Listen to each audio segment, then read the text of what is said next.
많이 오를 지역인지 아닌지를 어떻게 아느냐? 바로 국토나 도시 계획을 봐야 되는 거예요.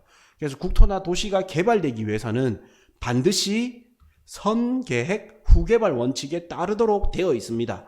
그래서 도시계획이나 국토계획을 보시면 선계획 후개발 원칙에 따라 이런 문구들이 종종 보일 겁니다. 그래서 계획되지 않은 개발을 할 수가 없어요. 이런 공익개발은. 그래서 이런 계획들은 이제 국토종합계획, 도시계획을 통해서 알 수가 있다.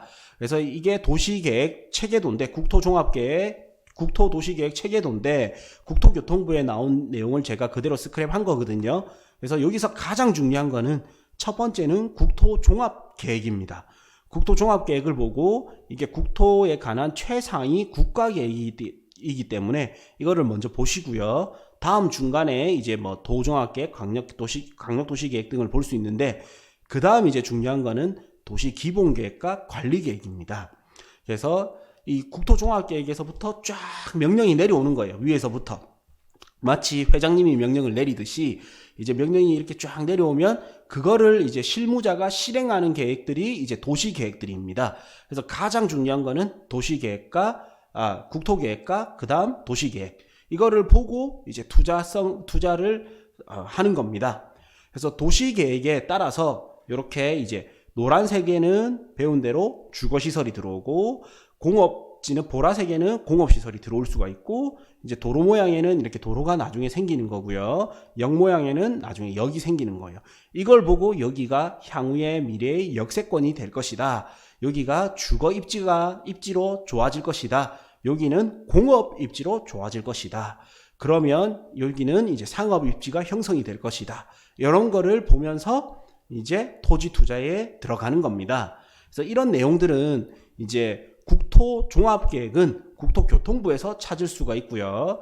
그 다음에 지자체 홈페이지에서 도시계획들을 찾을 수가 있습니다. 그래서 국토종합계획은 크게 흐름을 보시는 거예요. 그래서 이제 4차 국토종합계획까지는 개발 쪽이 조금 더 많았었고요. 5차부터는 이제 관리 쪽에 들어가는 거예요.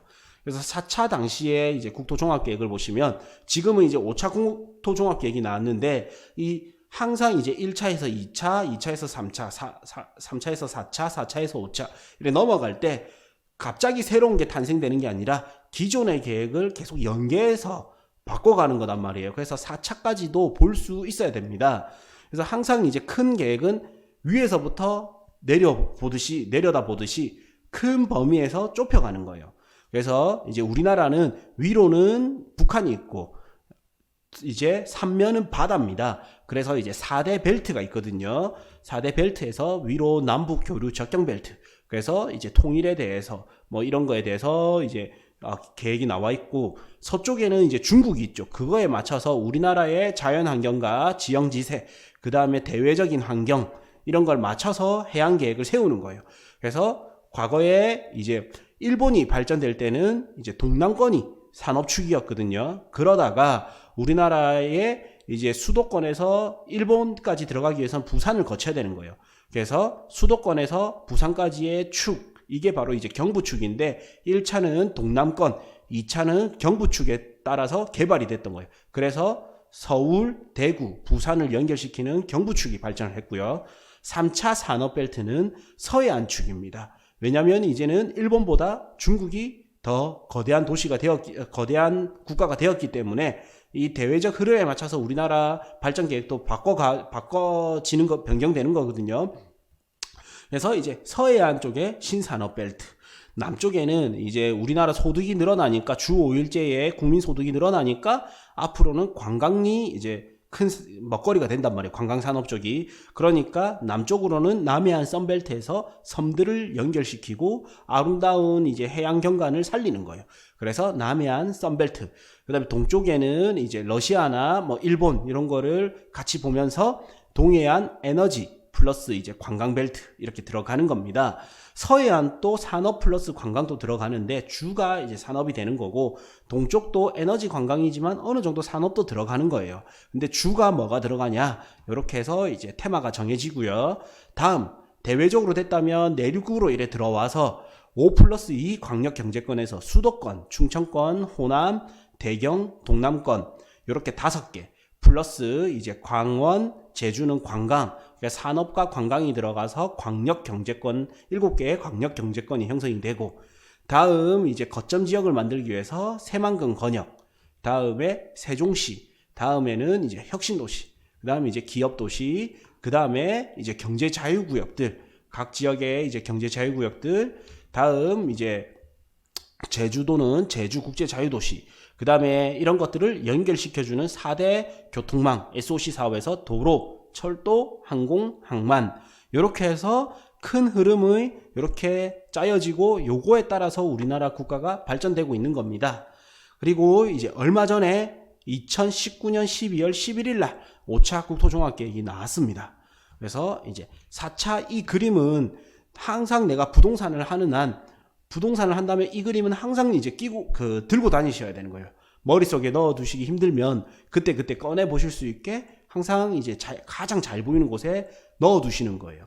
이걸 넣고 오늘 보는 거와 내일 보는 거, 또 미래에 보는 거, 이게 다 계속 달라진단 말이에요.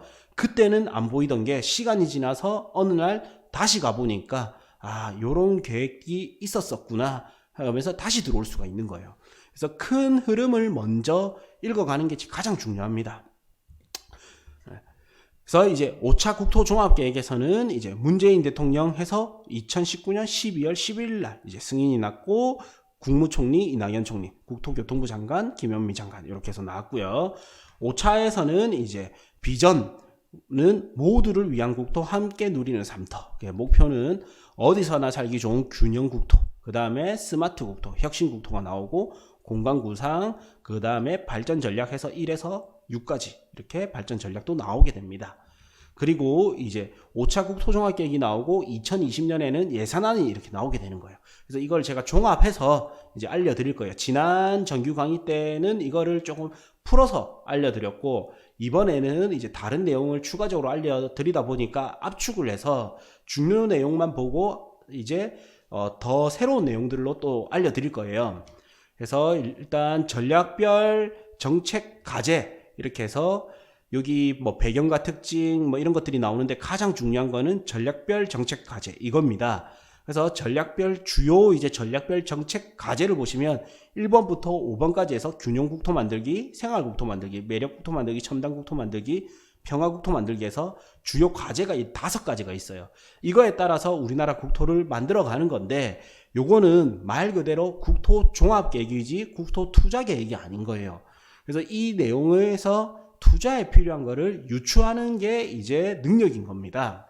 그래서 이제 이 5가지 전략에 따라서 앞으로 어디 지역이 투자 유망 지역이 되는지를 찾아내는 겁니다. 그래서 일단 첫 번째 균형 국토 만들기에서 핵심적으로 봐야 될 거는 거점 지역. 그러니까 어떤 지역은 발전이 많이 되었고 어떤 지역은 낙후되어 있기 때문에 이 낙후된 지역의 거점 지역을 만들어서 거기를 중점적으로 해서 개발하면서 균형 발전을 이루겠다라는 거점 지역이 나오게 됩니다. 그래서 거점 지역이 어딘지 살펴봐야 될 거고요. 다음에 너무 낙후되어 있다 보니까 예비 타당성 조사에서 통과를 못하는 거예요. 그래서 예타 면제 사업을 해서 억지로 통과를 시키는 거예요. 그래서 그쪽에는 이제 수요가 받쳐주지 않더라도 통과를 시켜서 앞으로 발전할 수 있도록 만드는 예타 면제 사업들이 있습니다. 이거를 이제 눈여겨봐야 되거든요. 그래서 거점 지역은 여기 나오죠. 이제 혁신도시, 새만금 등 여기를 균형 발전 거점으로 해서 지속적으로 추진하겠다. 이런 게 이제 무서운 글인 거예요. 지속적으로 추진하겠다라는 거는 이런 지역을 끊임없이 계속 추진하겠다라는 거거든요. 이거를 단 한 글자로 이렇게 표현을 하는 거예요. 근데 처음에는 저도 이런 게 보고 그냥 흘렸다가 안 보였던 것도 있고, 그러나 이제 답사도 다니고 투자도 하고 이렇게 하다가 다시 이거를 보고 투자하고 보고 답사 가고 보고 하다 보니까 하나씩 이런 멘트들이 보이는 거거든요. 네. 그래서 이제 여기는 공청회 자료였고, 요거는 이제 5차 국토종합계획이 확정돼서 나왔던 계획인데, 여기서 국가균형발전 거점 육성 시책 추진 계획에서 3개 지역이 나오죠. 일단 크게 3개 정책이 나오죠. 첫 번째는 행정중심 복합도시에서 세종시가 나옵니다. 세종시는 1단계가 2007년부터 15년까지가 중앙행정기관을 이전하고 도시 인프라를 구축하는 단계입니다. 그래서 세종시를 보니까 2015년까지 땅값이 2007년부터 15년까지 부동산 가격은 어떻게 움직였는지 다시 한번 돌이켜 보는 거예요. 그래야 다음에 오는 이런 새만금 개발 사업 같은 경우에는 세종시는 2007년부터 15년까지인데 1단계가 새만금은 2011년부터 17년까지죠. 그래서 최종 이 개발 사업 자체가 조금 늦단 말이에요. 그러면 앞선 계획이 어떻게 됐는지를 알아야 앞으로 오는 미래의 계획에 따라서 내가 어떻게 투자를 해야 되는지가 나오는 겁니다. 그래서 보시면 이제 세종시는 2007년부터 15년까지가 도시 인프라 구축 단계인데 요때 세종시는 어떻게 움직였는지, 다음 이제 2016년부터 20년이 세종시에서는 2단계인데 요때도 이제 도시 인프라를 확충하고 구축에서 확충으로 넘어가고 요때는 자족 기능을 확충한다고 합니다. 여기서 이제 항상 이야기하는 자족 기능은 이제 주거와 일자리가 한 곳에서 같이 되는 거예요. 그래서 자급자족이 가능한 거를 이야기하거든요. 그러면 16년에서 20년까지의 세종시는 어떻게 움직였는지 이렇게 보는 겁니다. 내가 답사를 가는 것도 좋고 카카오맵을 통하면 과거 모습을 볼 수가 있거든요. 구글맵이나 카카오맵을 통해서 과거의 모습이라든지 과거 자료를 찾아보는 겁니다. 그래서 과거에는 어땠는지도 한번 보고요. 다음에 지역에 답사를 갔을 때는 오래된 공인중개사 분이 계신다면 거기서 또 물어보기도 하고. 그래서 투자를 잘 하시는 분들은 역사가 반복되고 있기 때문에 이 반복되는 역사에서 이 부동산 가격이 상승하고 하락하고 다시 상승하는 게 비슷한 패턴으로 반복된단 말이에요. 그래서 얼만큼 과거의 역사를 잘 이해하느냐에 따라서 더 밝은 미래를 볼 수가 있습니다. 어쨌든 이제 3단계는 이제 2021년부터 30년까지는 완성 단계에 이르도록 하는 거예요. 자족 기능 완성, 도시 전체 완공. 그래서 2030년, 2007년부터 30년까지가 이제 세종시의 행정중심 복합도시 계획입니다. 다음 이제 혁신도시도 보시면 도시건설 이전 공공기관 정착해서 2007년부터 12년까지고요. 2단계는 13년부터 20년까지인데 산학연 해서 산업 학교 연구소 이런 거를 이제 정착해서 민간 대학 연구소 등 유치 및 연계 협력을 하겠다. 다음 2021년부터 30년까지를 혁신 확산 단계. 다음에 혁신도시 내 전략 산업 성장 동력을 확보하고 혁신 클러스터를 확산하겠다. 다음 이제 새만금이 나오죠. 2011년부터 17년까지가 내부 개발을 착수에 들어가고 기본계획 변경에 들어가고 내부 매립 공사 추진을 합니다. 다음 2018년부터 22년까지가 내부 개발 공사를 본격화하고 요때 이제 들어가는 거고 이때가 이제 본격화하니까 요 기간이 가장 중요하겠죠. 여기서도 개발 호재는 항상 이제 시작할 때보다는 실현될 때 요때가 더 크단 말이에요. 그래서 전반보다는 후반때가 가격이 더 많이 움직입니다. 그래서 기반시설 공사, 그 다음에 1단계 내부 개발 착수에 들어갑니다. 그래서 요 2022년에서 2023년 사이에 가장 가격이 많이 오르지 않을까 예상을 하는 거예요. 그래서 2023년에는 이제 내부 개발 완료하고 2단계에는 내부 개발을 지속하겠다.